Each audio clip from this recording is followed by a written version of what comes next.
ഇന്നത്തെ ക്ലാസ് കുറച്ച് നല്ല ഉഷാറായിട്ടുള്ള ക്ലാസ്സായിരുന്നു. അധികം സമയം നഷ്ടപ്പെടുന്നത് കൂടുതൽ താരീഖിലല്ല അഖീദയിലാണ് കൂടുതൽ ചരിത്രം സംഭവങ്ങളൊക്കെ പറഞ്ഞു തന്നത് അല്ലെ. കിതാബിൽ തന്നെ കുറെ പറയുന്നുണ്ട്, അതിന്റെ കുറെ വിശാലമായ ചരിത്രങ്ങളൊക്കെ നിങ്ങൾക്ക് പറഞ്ഞിട്ടില്ല. അതുകൊണ്ട് നമുക്ക് താരീഖിന്റെ സമയം കുറച്ച് നഷ്ടപ്പെട്ടിട്ടില്ല. ഓക്കെ,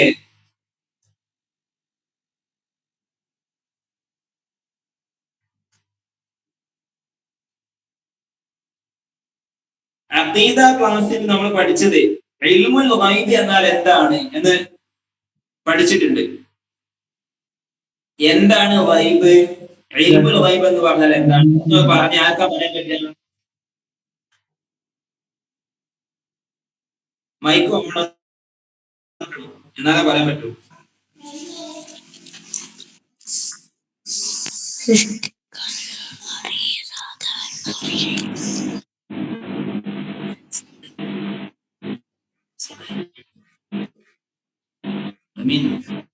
പറഞ്ഞോ, നോക്കി പറഞ്ഞാൽ മതി, കുഴപ്പമില്ല. സൃഷ്ടികൾ സാധാരണ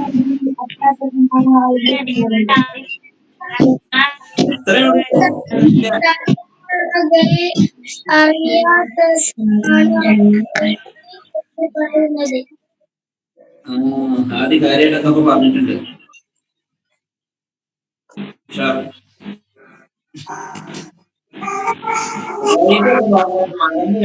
നമുക്ക് സാധാരണ അറിയാൻ പറ്റാത്തത് അങ്ങനെ മനസ്സിലാക്കിയാൽ മതി അല്ലെ. കിതാബിൽ പറഞ്ഞത് എന്താണ്? സൃഷ്ടികൾ എന്ന് പറഞ്ഞാൽ ആരാ? അള്ളാഹുന്റെ സൃഷ്ടികൾ. അതായത് അല്ലെ, നമ്മൾ അള്ളാഹു അല്ലാതെ മറ്റെന്തെല്ലാം ലോകത്തുണ്ട് അതെല്ലാം അള്ളാഹുന്റെ സൃഷ്ടികളാണ്.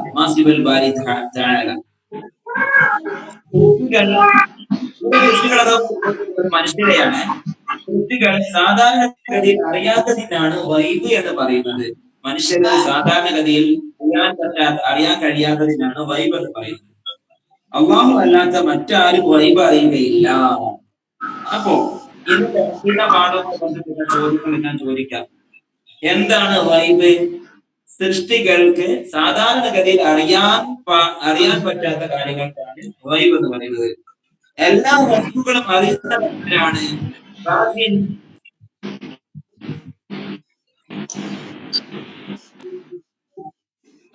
മൈക്കോണാക്കി പറഞ്ഞോ. എല്ലാ ഗൈബും അറിയുന്നവരാണ്.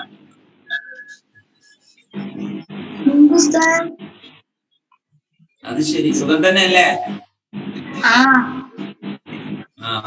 അത് മതി. അടുത്ത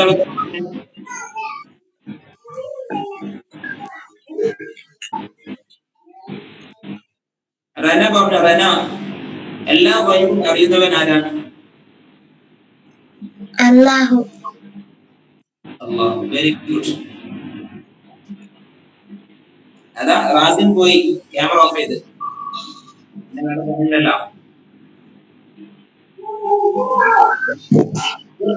ഖുർആനിൽ വന്ന ഗൈബിയായ കാര്യങ്ങൾ എന്തെല്ലാമാണ് പറഞ്ഞത്? ഞാൻ ചെറിയ രൂപത്തിൽ ഒന്ന് പാഠം വായിക്കാം. അമ്പിയാക്കൾ, ഔലിയാക്കൾ എന്നിവരിൽ നിന്ന് അള്ളാഹു ഉദ്ദേശിച്ചവർക്ക് അവൻ ഗൈബിനെ അറിയിച്ചു കൊടുക്കും. ഖിയാമത്ത് നാൾ വരെ ലോകത്ത് സംഭവിക്കുന്ന നിരവധി കാര്യങ്ങളെ വിവിധ സന്ദർഭങ്ങളിലായി നബി സല്ലല്ലാഹു അലൈഹി വസല്ലം പ്രവചിച്ചത് അള്ളാഹു ഗൈബ് അറിയിച്ചതിന്റെ തെളിവാണ്. ഖദർ അലൈഹിസ്സലാം ഗൈബിയായ പല കാര്യവും മൂസാ നബി അലൈഹിസ്സലാമിന് പറഞ്ഞു കൊടുത്തതായി ഖുർആനിൽ പറഞ്ഞിട്ടുണ്ട്. സൂറത്തുൽ കഹ്ഫ്, അൽ കഹ്ഫ് സൂറത്തിൽ പറഞ്ഞു കൊടുത്തിട്ടുണ്ട്. അതൊരു തെളിവാണ്. ഖിദർ നബി അലൈഹിസ്സലാം, ഖിദർ എന്ന് പറയാം, ഖദിർ എന്ന് പറയാം. ഖദിർ അലൈഹിസ്സലാം മൂസാ നബി അലൈഹിസ്സലാമിന്റെ ഗൈബിയായ പല കാര്യങ്ങളും പറഞ്ഞു കൊടുത്തിട്ടുണ്ട്. അൽ കഹ്ഫ് സൂറത്തിൽ പറയുന്നുണ്ട്. അതൊരു തെളിവാണ്. ഉസ്മാൻ ഇബ്നു അഫ്ഫാൻ റളിയല്ലാഹു അൻഹു ഖുർആൻ ഓതിക്കൊണ്ടിരിക്കുമ്പോൾ വധിക്കപ്പെടുമെന്ന് നബി സല്ലല്ലാഹു അലൈഹി വസല്ലം തങ്ങൾ അത് മുൻകൂട്ടി പറഞ്ഞതാണ്. അത് ഗൈബിയായ കാര്യമാണ്. അതും തെളിവാണ്. മറ്റൊരു തെളിവാണ്, ഈസാ നബി അലൈഹിസ്സലാം പറഞ്ഞിട്ടുണ്ട്, നിങ്ങൾ ഭക്ഷിച്ചത് എന്താണെന്നും നിങ്ങളുടെ വീടുകളിൽ സൂക്ഷിച്ചു വെച്ചത് എന്താണെന്നും ഞാൻ നിങ്ങൾക്ക് പറഞ്ഞു തരാമെന്ന് ഈസാ നബി അലൈഹിസ്സലാം പറഞ്ഞിട്ടുണ്ട്. ഇതുപോലെ പല പ്രവാചകന്മാരും ഗൈബിയായ പല കാര്യങ്ങളും പ്രവചിച്ചിട്ടുണ്ട്. മുൻകൂട്ടി തന്നെ പറഞ്ഞിട്ടുണ്ട്. മുൻകൂട്ടി പറയുന്നതിനാണ് പ്രവചിക്കുക എന്ന് പറയുന്നത്. എന്നാൽ ഖുർആനിൽ തന്നെ പറയുന്ന മറ്റൊരു പ്രധാനപ്പെട്ട സംഭവമുണ്ട്. മൂസാ നബി അലൈഹി സ്വലാമിന്റെ മാതാവ് എന്ന് പറഞ്ഞാൽ ആരാണ്? ദാനിഷ് താനു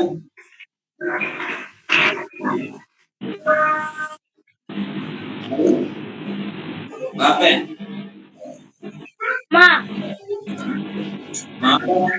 ഉമ്മ. മൂസാ നബി അലൈഹി സ്വലാമിന്റെ മാതാവിനെ അല്ലാഹു തആല അറിയിച്ചു കൊടുത്ത ഗൈബിയായ കാര്യങ്ങളുണ്ട്. ഞാൻ ആ ഭാഗത്ത് വായിക്കാം. അല്ലാഹു പറയുന്നു ഒരു ആയത്താണ്, വഅൗഹൈനാ ഇലാ موسى أن أرضعيه فإذا خفت عليه فألقيه في اليم ولا تخافي ولا تحزني إنا رادوه إليك وجاعلوه من المرسلين. സൂറത്തുൽ ഖസസ് 7-ാം ആയത്ത്. സാരം, അർത്ഥം: മൂസ അലൈഹിസ്സലാമിന്റെ മാതാവിനെ നാം സന്ദേശം നൽകി. ഔഹൈന, നാം സന്ദേശം നൽകിയിരിക്കുന്നു, മനസ്സിൽ തോന്നിപ്പിച്ചു കൊടുത്തിരിക്കുന്നു. കുട്ടിക്ക് നീ അവിടെ സമയമാകുന്നുള്ളൂ, 38-നല്ലേ. കുട്ടിക്ക് നീ കുട്ടിയെ ഫിർഔൻ കൊന്നു കളയുമോ എന്ന് നീ ഭയപ്പെട്ടാൽ, നീ പേടിക്കുന്നുണ്ടെങ്കിൽ കുട്ടിയെ നദിയിലിട്ടോ. നീ ഭയപ്പെടുകയോ ദുഃഖിക്കുകയോ ചെയ്യേണ്ടതില്ല എന്ന് പറഞ്ഞ ശേഷം തീർച്ചയായും അവനെ നാം നിന്നിലേക്ക് തിരിച്ചുനടക്കുകയും അവനെ പ്രവാചകരിൽ ഉൾപ്പെടുത്തുകയും ചെയ്യുമെന്നാണ് അല്ലാഹു പറഞ്ഞതിന്റെ ആശയം. മറ്റൊരിടത്ത് തന്നെ അല്ലാഹു പറയുന്നു, നൈൽ നദി കുട്ടിയെ കടപ്പുറത്ത് ഇടും, എന്റെയും കുട്ടിയുടെയും ശത്രു കുട്ടിയെ എടുത്ത് സംരക്ഷിച്ച് വളർത്തും എന്നാണ് അതിന്റെ ആശയം എന്ന് മുഹമ്മദ് 39 പറയുന്നു.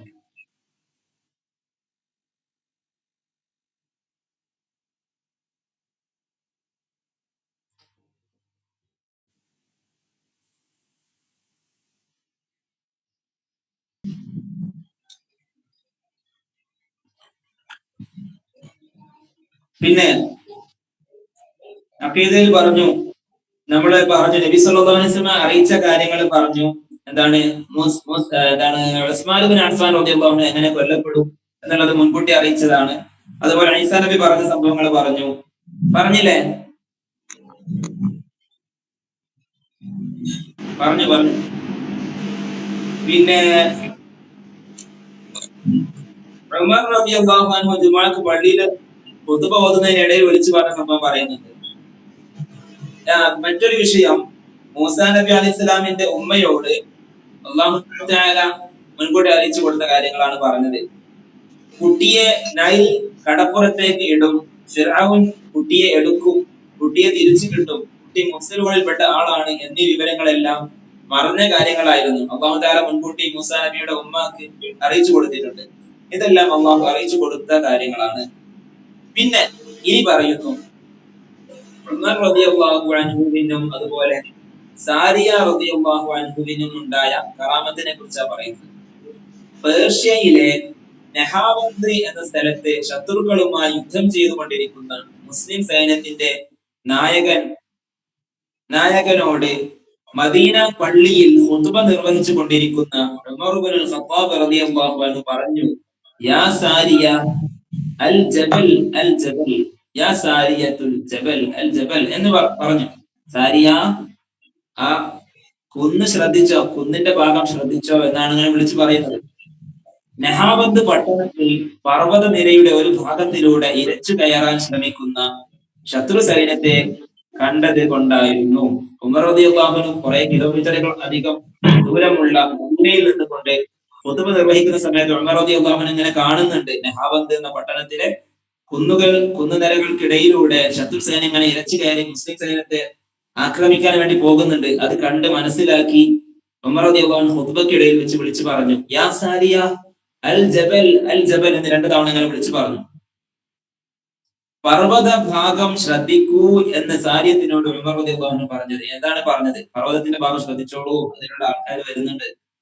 ഉമർ റളിയല്ലാഹു അൻഹു എത്രയോ അകലെ നിലകൊള്ളുന്ന നഹാബന്ദിലെ ആ സംഭവം കണ്ടതും സാരിയ റളിയല്ലാഹു അൻഹു നിർദ്ദേശം കേട്ടതും അള്ളാഹു അവർക്ക് നൽകിയ ഇൽമുൽ ഗൈബ്, അതായത് അദൃശ്യജ്ഞാനം. ചോദ്യം വരാൻ സാധ്യതയുണ്ട്. ഇൽമുൽ ഗൈബ് എന്ന് പറഞ്ഞാൽ എന്നതിന്റെ അർത്ഥം എന്താണ്? ഇൽമുൽ ഗൈബ് എന്നതിന്റെ അർത്ഥം ചോദിച്ചാൽ എന്ത് പറയാം? അദൃശ്യജ്ഞാനം. ജ്ഞാനം എന്നതാണ് ഇൽമ്. ഗൈബ് അദൃശ്യം, അദൃശ്യമായ കാര്യങ്ങൾ അറിയൽ. പ്രവാചകരിൽ നിന്ന് അള്ളാഹു ഉദ്ദേശിച്ചവർക്ക് അള്ളാഹു ഗൈബ് അറിയിച്ചു കൊടുക്കുമെന്ന് പരിശുദ്ധ ഖുർആനിൽ പല സ്ഥലത്തും അള്ളാഹു പറഞ്ഞിട്ടുണ്ട്.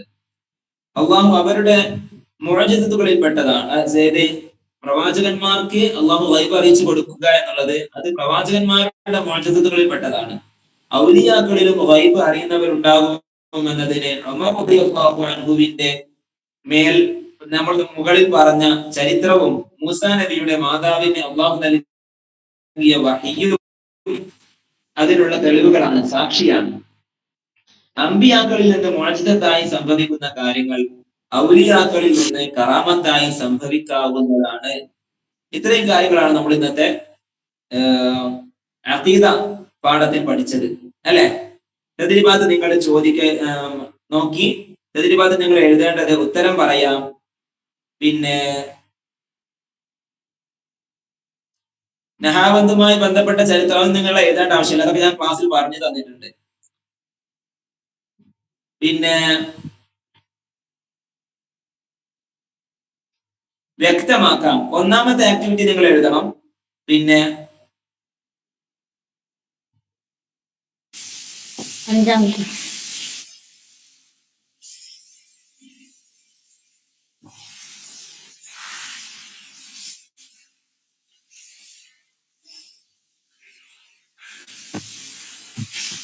വ്യക്തമാക്കാം എന്നുള്ളത് എഴുതണം. അതുപോലെ ആറാമത്തെ ആക്ടിവിറ്റി അത് ഞാൻ പറഞ്ഞു തരണ്ടേ. നൈൽ കുട്ടിയെ കടപ്പുറത്ത് ഇടും എന്ന സാരം വരുന്ന ഖുർആനിക വചനം അത് നിങ്ങളെ എന്ത് ചെയ്യാ, കണ്ടെത്തി എഴുതണം. അതെവിടെ? ത്വാഹ സൂറത്തിന് 39-ാമത്തെ ആയത്താണ് കേട്ടോ. അത് കണ്ടെത്തി നോട്ട്ബുക്കിൽ എഴുതുക. അപ്പൊ ഇതിൽ എഴുതേണ്ടത് പാഠം നന്നായി വായിച്ച് മനസ്സിലാക്കണം. പിന്നെ ഈ പാഠവുമായി ബന്ധപ്പെട്ട് അല്പം ചോദ്യങ്ങൾ ഞാൻ ഗ്രൂപ്പിൽ ചോദിക്കുന്നുണ്ടാവും. ആ ചോദ്യങ്ങളും അതിന്റെ ഉത്തരങ്ങളും നിങ്ങൾ എഴുതണം. ഓക്കെ, ഇത്രയും കാര്യങ്ങളാണ് ചെയ്യേണ്ടത്. ഇൻഷാ അല്ലാഹ് ഇനി നിങ്ങൾ ചെയ്യേണ്ടത് എന്താണെന്ന് വെച്ചാല് നമ്മുടെ താരീഖിലെ ഇന്നെടുത്ത പാഠം ഒന്ന് വായിച്ചു നോക്കുക. വായിച്ചു നോക്കി മനസ്സിലാക്കിയ ശേഷം മാത്രം എടുത്തു വെക്കുക. നാളെ വരുമ്പോൾ കൊണ്ടുവരേണ്ടത് ഫിഖ്ഹും താരീഖുമാണ്. താരീഖ് നാളെ പാഠം മാറ്റൂല, നാളെ ഇതുമായി ബന്ധപ്പെട്ട ചോദ്യങ്ങൾ ചോദിക്കും. നോക്കട്ടെ, സാഹചര്യത്തിനനുസരിച്ചാണ് മുന്നോട്ട് പോവുക. ഫിഖ്ഹിലെ പാഠം മാറ്റണം ഇൻഷാ അല്ലാഹ്. ഫിഖ്ഹിലെ ലാസ്റ്റ് കഴിഞ്ഞ 2 പാഠങ്ങൾ നിങ്ങൾ നന്നായി ശ്രദ്ധിച്ച് വായിച്ചു നോക്കണം, പഠിക്കണം. താരീഖിലെ ഇന്നെടുത്ത പാഠം നന്നായി വായിച്ച് പഠിക്കുക. ഓക്കെ, സംശയങ്ങൾ ഉണ്ടെങ്കിൽ ഗ്രൂപ്പിൽ ചോദിക്കാവുന്നതാണ്. കഴിഞ്ഞു. ഇപ്പോഴത്തെ ഗൂഗിൾ മീറ്റ് കഴിയുന്നു. പോലെ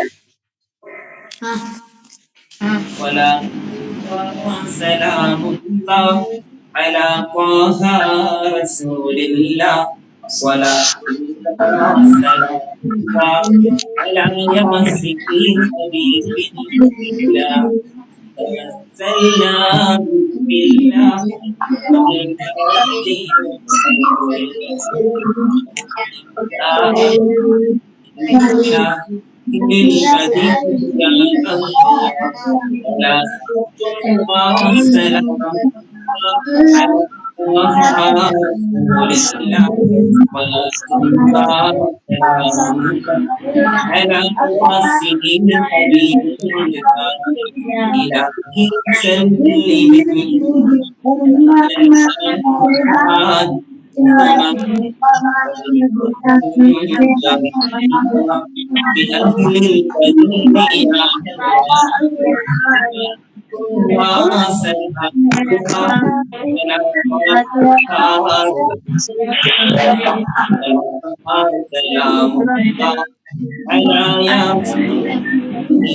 بالله السلام عليكم ورحمة الله وبركاته. وعليكم السلام ورحمة الله وبركاته.